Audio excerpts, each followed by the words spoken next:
Perquè aquí a Granollers, aquestes cases que hi ha aquí, hi ha el Gratacels que en diuen, això aquí, les cases noves. Grup Primer de Maig? Això, el grup Primer de Maig, aquest Gratacels. Cases barates. Bueno, sí. Vale. No, Cases barates, que dèiem nosaltres.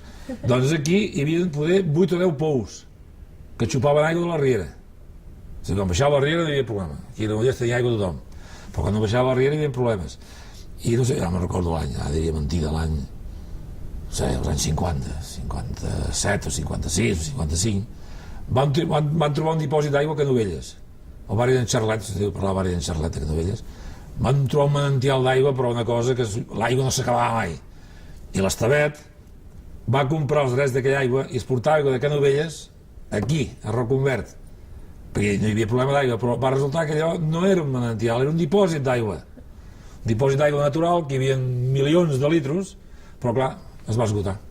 I quan es va esgotar, van tornar a treballar allà on érem. I llavors va ser quan van trobar el pou del Raval. I el pou del Raval hi va sus mares i sus menos, perquè es havia de tornar l'aigua que venia, havia de tornar depurada cap allà. Era el tracte. I es va muntar una depuradora i tot, per fer aquest tracte. I sí, l'aigua va venir i d'ençà llavors no hi havia problema. El que passa que arribaven 1.000 i potser se n'enviaven 100.